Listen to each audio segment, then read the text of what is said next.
Tu m'entends? Bonjour, bonjour. Bonjour à tous. Alors, je suis désolée, aujourd'hui, c'est moi qui ai la parole. Je ne vous entends pas, je ne sais pas vous entendre.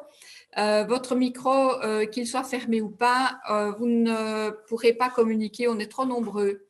Et donc, on vous propose de poser vos questions par le chat. Donc, si vous allez sur votre écran et que vous faites circuler votre curseur, vous allez voir conversation et vous pourrez aller inscrire vos questions éventuellement. Alors, sachez qu'avec moi, j'ai une équipe de choc qui va relayer les questions justement. Hein, on a Nati Paredes et Brigitte Crispin. Elles vont faire le tri des questions. Et puis, ben voilà, à la fin, on verra un peu si j'ai répondu à vos questions ou pas. Et si pas, effectivement, ben, ce sera le cas. Alors, sachez que cette réunion, elle est enregistrée. Et on va essayer de la mettre sur notre site AFICEP pour les membres, si vous voulez la revoir ou si vous n'avez pas eu le temps de voir la totalité du webinaire. Voilà, je pense qu'on peut commencer. Il est 17h30. Le plan de la présentation, eh bien, on va parler de pourquoi ce changement 1er avril. Un budget selon les besoins du patient. Qu'est-ce que c'est? La période transitoire, la prescription, le matériel de soins, des particularités. Je vous montrerai un tableau récapitulatif et pour bien tout comprendre, des cas pratiques.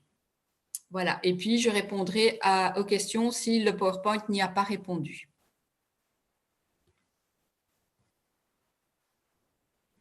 Alors, pourquoi ce changement à partir du 1er avril?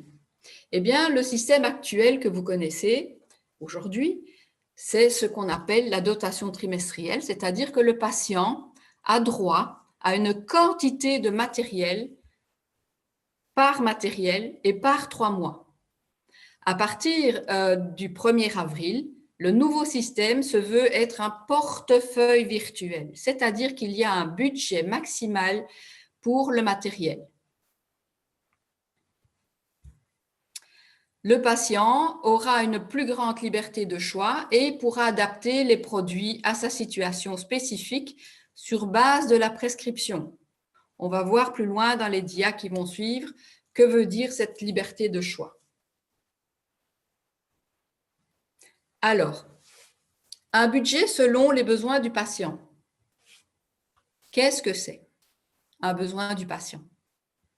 Eh bien, l'INAMI a divisé en 5, je dirais,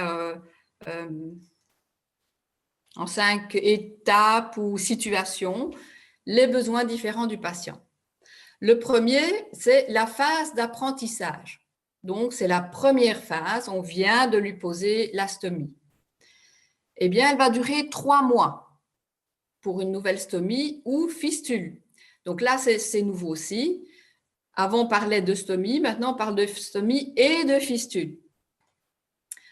Le budget, pendant ces 3 mois, va être légèrement plus élevé parce que le patient surconsomme, il apprend, il se trompe, il a mal coupé, etc. Et donc, on estime qu'il a besoin d'un portefeuille plus fourni pour faire ses essais. Ensuite, on va voir la phase de suivi. Donc, c'est-à-dire à partir du 4e mois.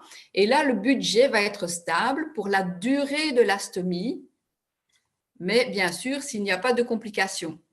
Donc, un budget stable pour la durée de la stomie.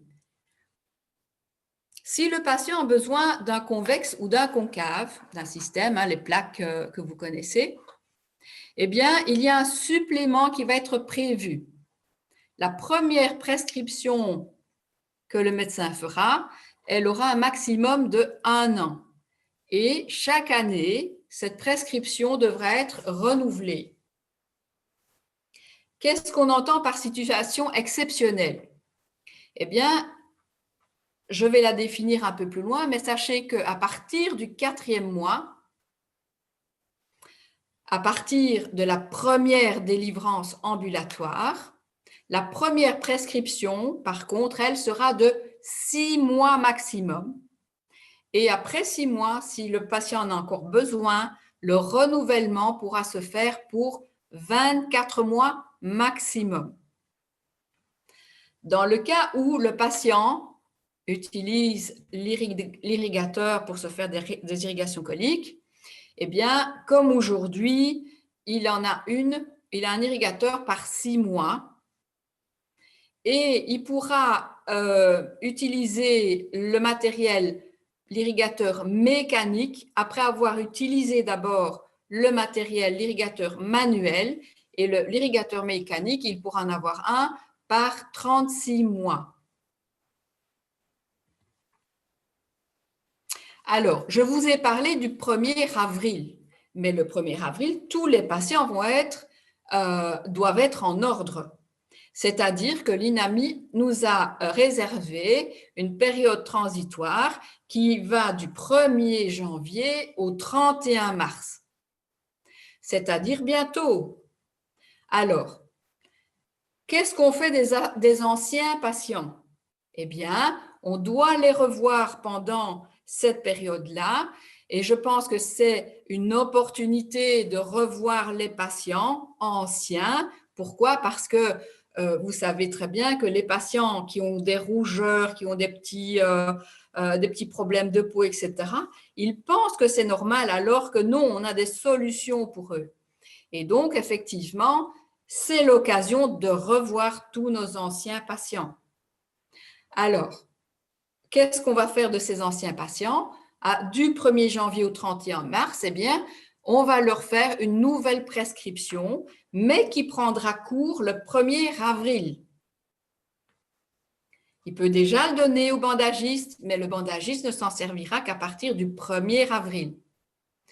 Pour les patients déjà surconvexes, eh bien, vous savez qu'il est considéré comme ancien patient. Voilà. Et ensuite, les patients, il y a une bascule d'office comme ancien patient vers le nouveau remboursement. Et donc, ça se fait d'office au niveau des mutualités. Maintenant, si vous avez un nouveau patient qui est opéré entre le 1er janvier et le 31 mars, alors là, c'est un peu plus compliqué. Il y a une première prescription qui est la prescription habituelle, celle que vous faites faire par votre chirurgien déjà aujourd'hui, mais vous avez une deuxième prescription qui prendra cours le 1er avril. À ce moment-là, donc, le patient va sortir de l'hôpital avec 2 prescriptions.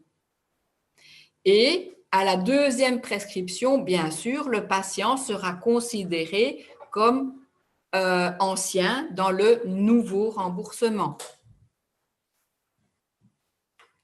Alors, je vais vous parler ici maintenant de la prescription. Elle ouvre le dossier pour la durée de la stomie ou de la fistule. Il faudra refaire une première prescription si le patient a une nouvelle stomie, par exemple, réopération, fermeture, réouverture, ou si la stomie est réopérée, par exemple, une éventration péristomiale, un prolapsus, etc. La stomie doit être réopérée, refaite, eh bien, c'est une nouvelle stomie. Alors, cette prescription, elle doit être donnée au bandagiste dès que possible parce qu'il doit faire suivre au médecin conseil dans les 40 jours après la délivrance du matériel. Elle est valable 2 mois pour la première prescription. Ensuite, les autres prescriptions seront valables 6 mois pour les renouvellements dans le cas du convexe concave ou situation exceptionnelle. Le matériel. Alors, qu'est-ce qu'on entend par matériel qui sera dans cette fameuse enveloppe virtuelle?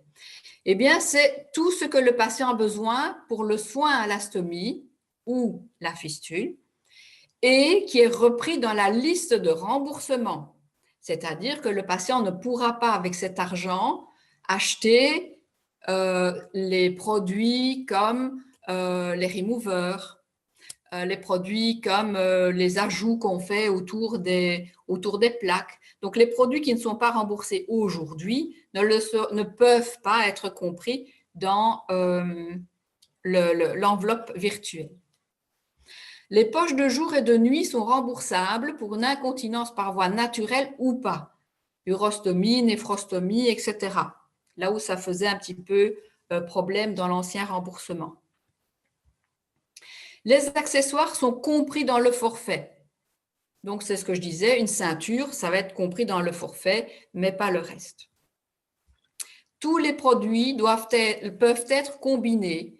C'est-à-dire que si votre patient veut avoir des poches fermées, parce qu'il a une colostomie, mais par exemple, il aime bien des poches ouvertes pour telle ou telle situation, long voyage, en voiture, parce qu'il a plus facile pour vider, etc. Eh bien, il pourra mêler tous les produits. Il pourra mêler les produits en poche fermée, poche ouverte, mais aussi en firme. Donc, il pourra aussi avoir une boîte de firme Tartampion et une boîte de firme machin. Voilà. Alors, qu'est-ce qu'on entend par convexe concave? Eh bien, le convexe, c'est la plaque qui est déformée par une coquille suffisamment solide pour maintenir la convexité sur la plaque. Par exemple, l'estomie à fleur de peau, l'estomie rétractée ou l'estomie dans un pli cutané. Il sera très important de bien visualiser la stomie pour après mettre tous ces indicateurs sur la prescription pour qu'elle soit valable. Et ça, je vous le montrerai un peu plus tard dans le PowerPoint. Les plaques concaves, eh bien, ce sont les plaques qui sont utilisées pour les protubérances de la peau. Hernie, éventration, obésité, etc. Alors, qu'est-ce que c'est cette fameuse situation exceptionnelle? Eh bien, c'est une situation qui est soit difficile à gérer sur le plan clinique, caractéristique de la stomie. Par exemple, la stomie est trop grosse, elle fait 90 mm et donc il vous faudra des grandes poches, des grandes plaques, etc. La situation exceptionnelle, c'est aussi pour une augmentation des fluents, le patient qui est en chimio, etc. Et puis les caractéristiques physiques et cutanées. Par exemple, il fait très chaud, le patient surconsomme parce qu'il transpire beaucoup, etc. Voilà, donc ça, ce sont toutes des conditions qui vont ouvrir le portefeuille d'une situation exceptionnelle. Pour ce qui est du matériel à l'hôpital, la facturation pour tout patient hospitalisé qui utilise les produits de l'hôpital pour chaque journée d'hospitalisation. Le remboursement du domicile n'en est pas modifié, contrairement à la loi précédente où il fallait faire des calculs d'apothicaire. Pendant que le patient était hospitalisé, eh bien, la dotation du domicile était reculée. Alors, il faudra qu'on soit très attentif parce que pour le matériel que nous donnons aux patients à l'hôpital, eh bien, il faut que nous fassions une prescription classique médicale. Mais là, c'est une prescription ordinaire sur un papier ordinaire ou sur, voilà, comme vous le faites actuellement. Alors, quelques particularités bonnes à savoir. Il faut savoir que cet arrêté royal a été fait toujours en pensant à l'avantage du patient.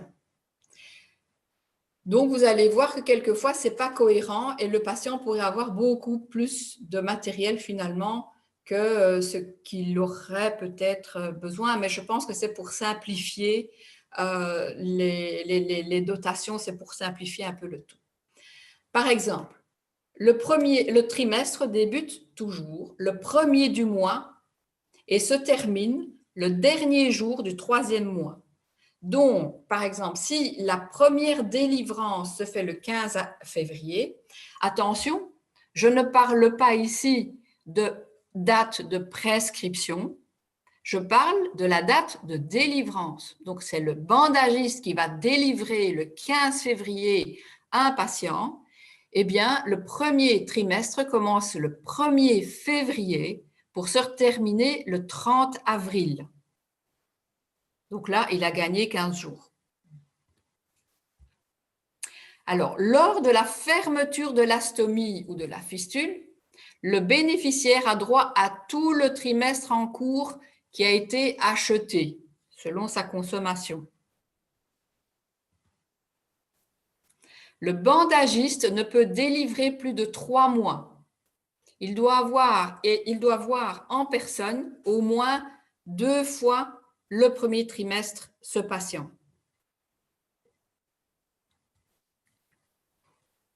Là, il y a une nouveauté qui est le carnet du patient. Alors, ce carnet du patient, il n'a rien d'un carnet. Pourquoi? Parce que ce n'est pas, comme on pourrait l'imaginer, un cahier qui est broché. Non, ce sont des feuilles volantes.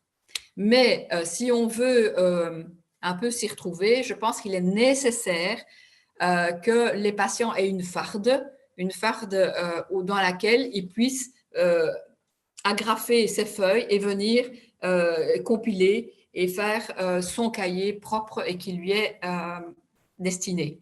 Ce cahier, il est, par la loi, délivré par le bandagiste, mais il pourrait, par exemple, être entamé à l'hôpital. Il est un moyen de communication entre les dispensateurs de soins. Donc, c'est-à-dire que lorsque le patient va d'un dispensateur de soins à l'autre, infirmier, médecin, chirurgien, bandagiste, eh bien, c'est un moyen de communiquer sur le matériel, bien sûr, pas sur l'état de santé du patient. Ça ne regarde que lui et son soignant, ça.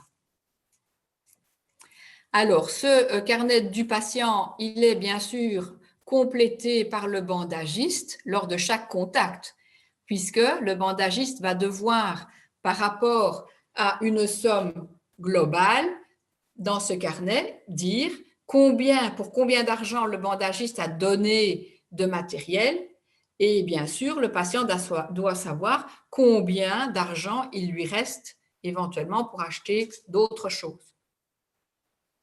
Et donc, il sera complété par les informations utiles par tous les dispensateurs de soins.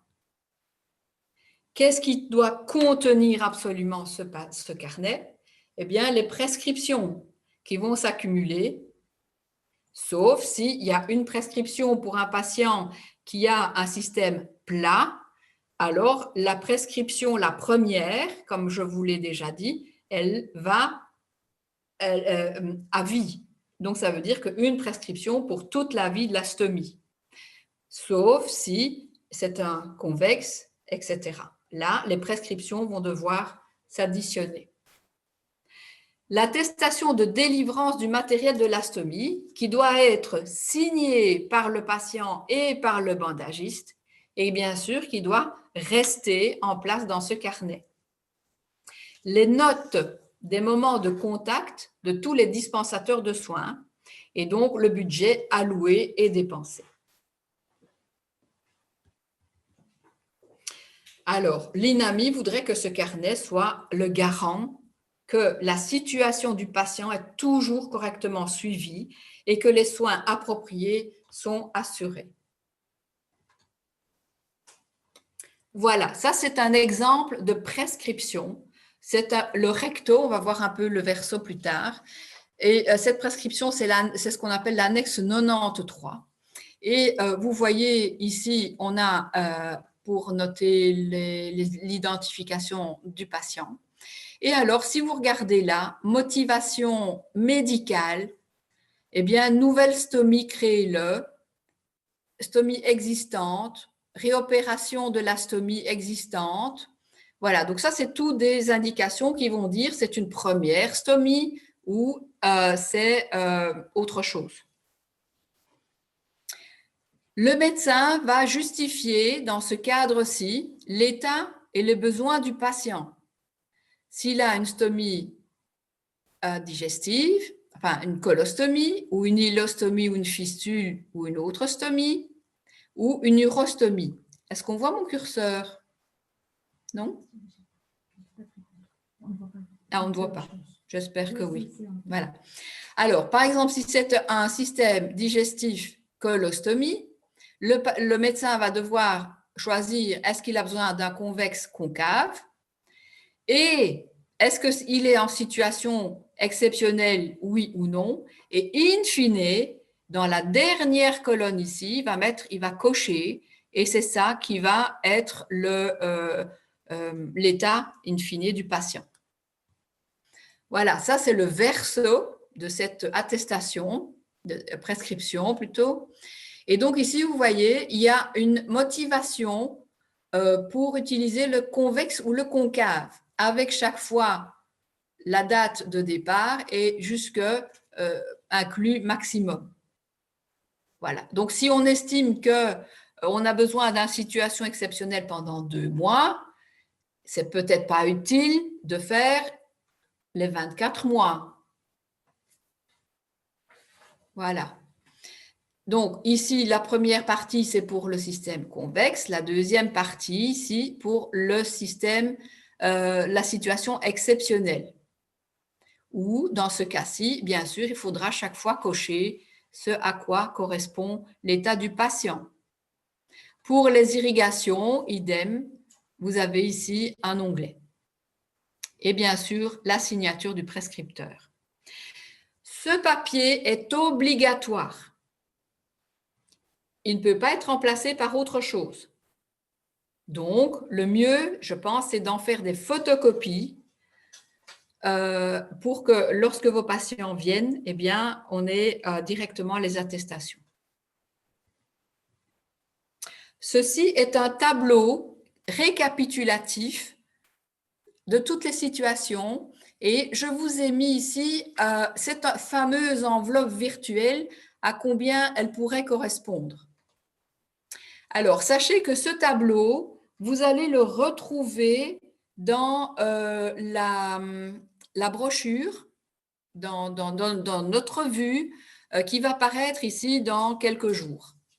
Et donc, vous l'aurez devant les yeux, vous pourrez la photocopier, ainsi que les prescriptions. Donc, le portefeuille virtuel, bien sûr, à partir du 1er avril. À l'hôpital, nous avons une lettre Y, voyez, et au domicile, il y en a une autre. Elles sont notées là-bas. Ensuite, en bleu, la colonne colostomie. Les premières prestations, voilà, les 3 premiers mois, par exemple, ici, dans ce cas de figure, le patient a droit à 761 €. Par contre, à partir du 4e mois, il n'aura plus droit qu'à 620 €. Et donc, c'est la même chose pour l'iléo et l'uro.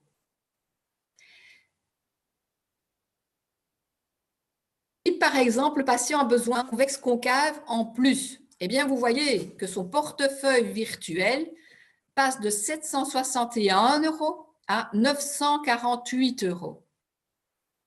Et s'il a une situation exceptionnelle à partir du 4e mois, eh bien, vous voyez qu'il passe ici de 802 € ou de 620 € s'il a une situation, s'il n'a pas un convexe ni concave, mais qu'il a une situation exceptionnelle, il passera à 868 €.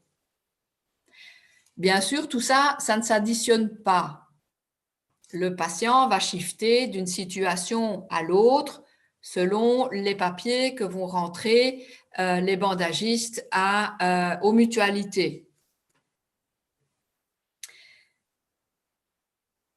Dans le cas où le patient, ici, vous voyez, a besoin et d'un convexe et qui est en situation exceptionnelle, eh bien, son montant peut aller jusqu'à 1 049 € pour une colostomie.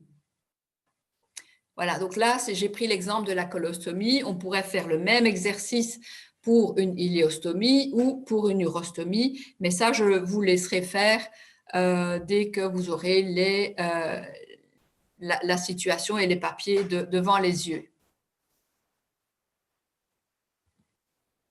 Alors, je me suis dit que c'était peut-être un petit peu nébuleux tout ça, et donc on va s'amuser en cas pratique. Je vous ai pris 2 patients. Le premier, ici, le premier cas pratique, c'est un patient pendant une période transitoire, c'est-à-dire du 1er janvier au 31 mars. Le patient stomisé sort de l'hôpital le 20 janvier. Eh bien, il va sortir avec une prescription pour le système actuel, c'est-à-dire la prescription que vous faites habituellement. Et il va sortir aussi avec une prescription nouvelle, c'est-à-dire l'annexe 93 que je vous ai présentée et qui, elle, débutera le 1er avril. Le patient numéro 2, là, on a un petit peu compliqué, c'était trop facile. Il est livré la première fois le 24 avril. Donc, vous voyez sur ma flèche, j'ai bien dit livré. C'est la première livraison et ce n'est pas la date de la prescription. Il est livré la première fois le 24 avril. Puis, on le revoit, je revois ce patient le 15 mai et je me dis, oh, il y a des fuites. Ah, l'astomie ne sort plus, elle est un peu rentrante ou à fleur de peau. Et chez lui, je vais essayer un convexe. On va voir. Et puis, je revois ce même patient, qui a un transit augmenté parce qu'il est en chimio, etc. Et il tombe sous le couvert de la situation exceptionnelle le 15 septembre. Voilà, c'est un même patient. Alors, quoi faire avec ce patient? Quel papier utiliser? Voilà, donc, le cas de figure, mon patient sort et est livré pour la première fois le 24 avril. Sa première dotation prend cours le 1er avril pour la durée de la fistule ou de l'astomie. OK? Donc, son forfait va commencer le 1er avril jusqu'au 30 juin, bien qu'il ait été livré le 24 avril. Souvenez-vous, le trimestre commence toujours le 1er jour du mois et ainsi de suite pour les mois suivants. Et puis, ce même patient, je le revois, comme je vous disais, le 15 mai. Et le 15 mai, je vois qu'il a besoin d'un système convexe. Eh bien, souvenez-vous, le premier trimestre, c'était du 1er avril au 30 juin, mais je le revois le 15 mai. Et donc, j'ai besoin de lui faire une nouvelle prescription avec une date de début et une date de fin, avec un maximum d'1 an, puisqu'il est en convexe. Conclusion, eh bien, on débute du coup le 1er avril jusqu'au 30 juin et jusque la date de fin, c'est-à-dire maximum 1 an. En l'occurrence, ce sera le 30 juin de l'année suivante pour le système convexe. Le renouvellement de la prescription se refera pour 1 an.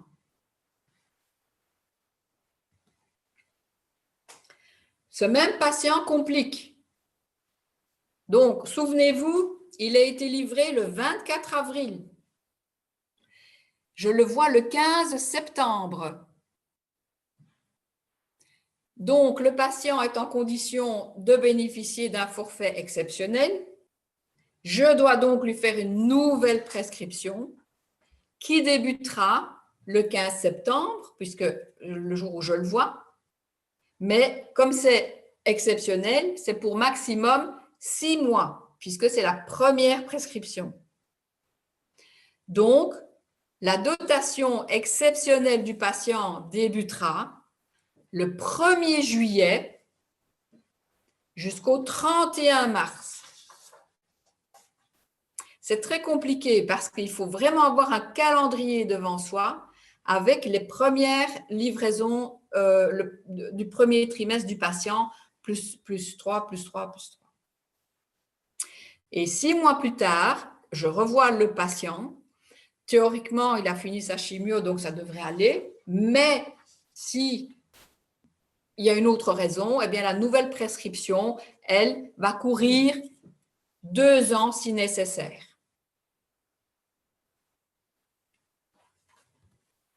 Voilà. Ceci, c'est le résumé de l'arrêté royal. Et donc là maintenant, mes collègues vont me donner, vont me poser les questions, vos questions.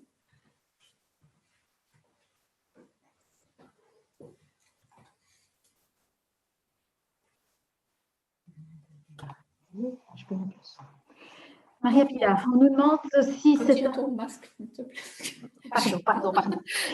Maria-Pia, on me demande si c'est un pharmacien qui délivre le matériel, si le patient aura également un carnet. Alors oui, si le pharmacien, parce qu'il ne peut délivrer le matériel que s'il est pharmacien bandagiste. Et donc, effectivement, c'est lui qui devra entamer le carnet. Alors, il faut savoir qu'à l'INAMI, le groupe bandagisterie, eh bien, il est composé de qui? Qui est-ce qui nous a pondu ce truc? Il y a des responsables, bien sûr, de l'INAMI. Il y a les médecins conseils, les mutuelles. Il y a les bandagistes. Il y a les pharmaciens qui sont dans ce groupe. Nous avons une infirmière stomathérapeute de Flandre qui fait partie du groupe VLAS. Et puis, alors, on a les patients et la FICEP et nous avons été, attention, les patients et la FICEP invités occasionnellement. Voilà, ce n'est pas nous qui avons géré et institué cette nouvelle loi, c'est ce groupe que je viens de vous citer. Voilà. Donc, théoriquement, les pharmaciens qui font partie du groupe, eh bien, ils doivent percoler par rapport à toutes les officines. Les bandagistes, c'est-à-dire M. Festré, entre autres, qui fait partie du groupe, ben, il doit percoler chez les bandagistes. Et puis, ben, moi, j'essaie de percoler chez vous. Et puis, et les patients, parce qu'il faudra bien sûr mettre tous nos patients au courant. Mais il y aura nous, il y aura les bandagistes, il y aura les mutuelles. L'INAMI envoie aussi des courriers directement aux patients, etc. Donc, normalement, beaucoup de gens vont être au courant, en tout cas à partir du 1er janvier. D'ailleurs, on nous dit que dans les petits messages qu'on reçoit, que les mutuelles vont informer les patients normalement elles-mêmes des montants qu'ils vont recevoir et ils devraient normalement recevoir l'information en direct des mutuelles. C'est bien ça? Voilà. Donc, j'espère que les mutuelles vont le faire, que ce sera clair. Donc, je pense que c'est notre rôle de les informer, bien sûr, parce que 2 informations, c'est pas mal non plus pour que les patients recoupent. Mais effectivement, les mutualités vont envoyer du courrier aux patients. Petite précision qu'il est important de dire, c'est que les nouvelles prescriptions ne peuvent pas être datées avant le 4 du 1. Les nouvelles prescriptions que l'on fait ne peuvent être datées qu'à partir du 4 janvier. C'est bien ça? Alors, la loi dit du 1er janvier, mais oui. Le 1er janvier, c'est un dimanche, donc on ne va pas… C'est pour ça que je dis le 4, voilà. Le lundi, quand on commence. Donc, le lundi, c'est le 2. C'est pas un dimanche le 1er. Ah, c'est le 4, oui. Donc, oui, voilà, c'est le lundi, le premier lundi de janvier. Alors, on nous dit aussi, si un convexe est nécessaire plus longtemps que les 2 ans du renouvellement, on pourra refaire une nouvelle prescription? Ah oui. Alors, attention que le convexe, c'est 1 an, ce n'est pas 2 ans. Donc, c'est 1 an chaque fois. Et bien sûr, il faudra, si le patient a besoin de convexe 10 ans, ben, il faudra faire 10 ans de prescription. Alors, en début de présentation, tu nous as parlé des cystocates de néphrostomie. Donc, ça, c'est considéré comme une stomie et donc, ils ont droit au remboursement des sacs de jambes et des sacs de nuit. Les sondes vésicales, c'est considéré de la même manière? Alors, les sondes vésicales, c'était déjà le cas. Donc, oui. Une autre question, que se passe-t-il pour les patients qui sont en maison de repos? Alors, s'ils sont en maison de repos, c'est pareil que pour tout autre patient, sauf peut-être qu'ils ne savent pas se déplacer. C'est peut-être ça la question. Non, c'est par rapport au remboursement. Est-ce que les remboursements sont les mêmes dans la maison de repos Bien sûr, oui. Maison de repos comme s'ils étaient chez eux. Et pour fait d'asile? Je suppose que ça dépend s'ils sont couverts par une mutuelle ou pas. Voilà. Alors, fait d'asile, ça c'est un peu compliqué. Souvent, c'est géré par le CPAS aussi. J'ai déjà eu des patients qui sont dans ce cas-là. Et effectivement, pas moi, hein, le bandagiste devait envoyer la note au CPAS pour être remboursé. Alors, est-ce qu'un bandagiste est obligé de reprendre ou peut reprendre le matériel qui ne conviendrait plus à un patient? Alors, ça, dans la loi, c'est pas écrit. S'il peut reprendre ou pas. Après, on a l'habitude de dire que le bandagiste reprend le matériel qui ne convient pas dans la mesure où les boîtes ne sont pas entamées et n'ont pas été ouvertes. Qu'est-ce qui empêcherait de faire la même chose? Je ne sais pas. Alors, il y a des questions de nouveau par rapport aux maisons de repos. Par rapport aux maisons de repos, pour les patients qui ne pourraient plus se déplacer, le médecin traitant peut-il faire la prescription? Oui, le médecin traitant peut tout à fait faire la prescription. J'ai simplement une crainte, c'est que le médecin traitant, comme vos chirurgiens, ne savent peut-être pas, ne connaissent peut-être pas les produits, ni dans quel cas mettre quoi. Donc, si nous, on voit le patient et on estime qu'il faut tel et tel produit, ça va être bon. Mais le généraliste, il pourra faire la prescription, il devra la faire, mais je ne sais pas sur quel hypothétique cas il va mettre qu'il faut du convexe ou une situation exceptionnelle.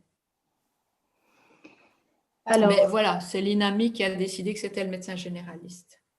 On pose aussi la question, pour un patient qui a une colostomie avec un haut débit, donc il aura un forfait colostomie et il aura un forfait pour situation exceptionnelle. Tout à fait. Dans lequel il pourrait demander le remboursement de poche à haut débit. Tout à fait.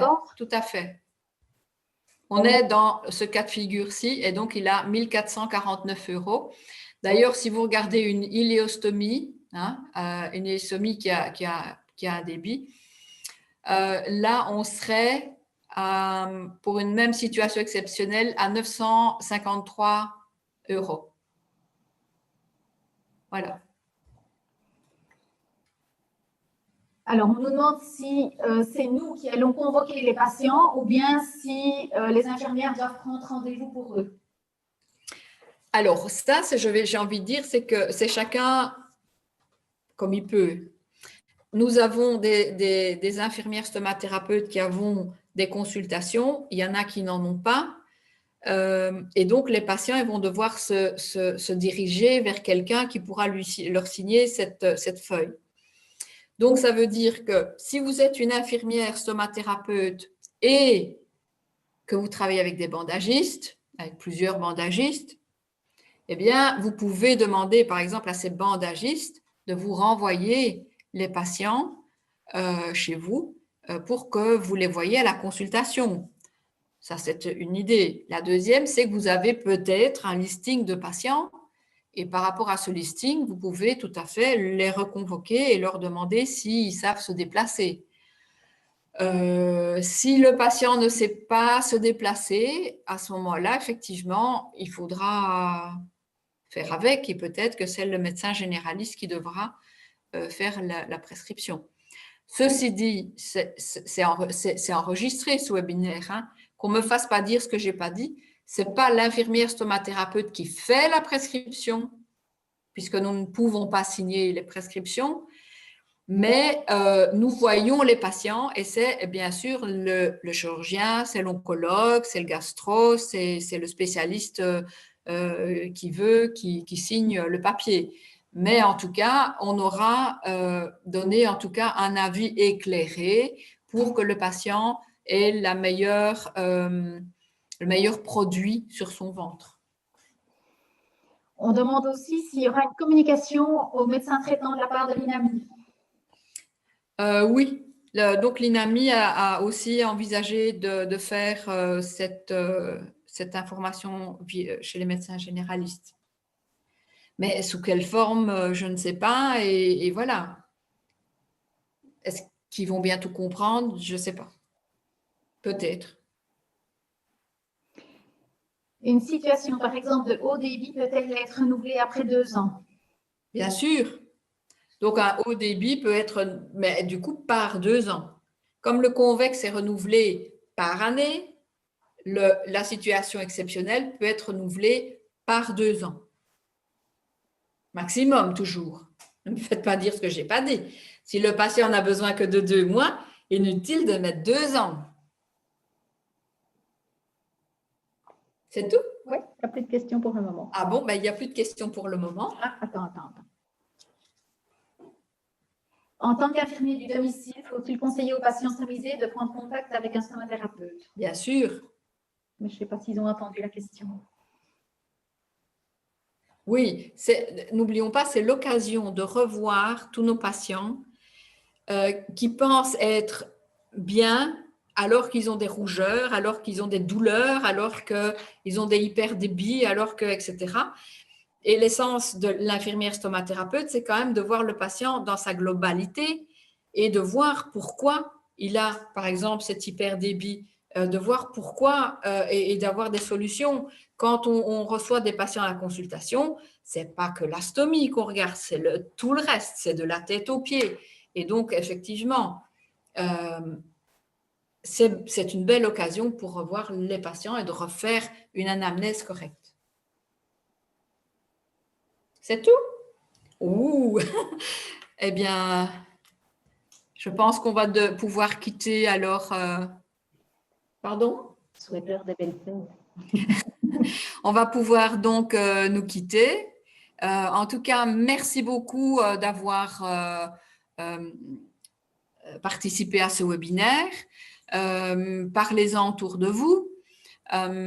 Et puis, ben, je vous souhaite, Brigitte aussi qui est près de moi, qui me dit n'oublie pas de leur souhaiter bonne fête.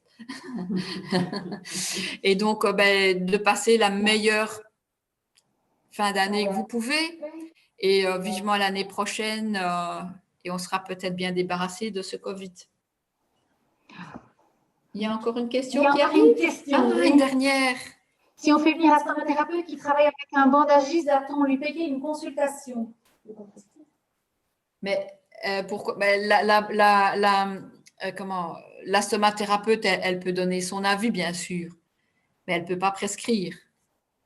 Donc, il faut quand même que la prescription soit faite par un médecin, enfin, la signature. C'est tout? Voilà. Eh bien, je pense qu'on a répondu à toutes vos questions. Ben, ici, ça s'achève le webinaire. J'espère qu'on pourra mettre tout cela sur notre site à FICEP. Et je vous redis donc, si vous avez la revue, eh bien tout ça sera broché dedans, tout ça sera inclus dans la brochure. Voilà, vous pourrez en faire des photocopies pour donner à vos chirurgiens, pour donner à tout qui est autour de vous. Eh bien, bonne soirée et bonne fin de soirée. C'est tout? Dernier mot? Je vais répondre à la question. Voilà. Au revoir à tous.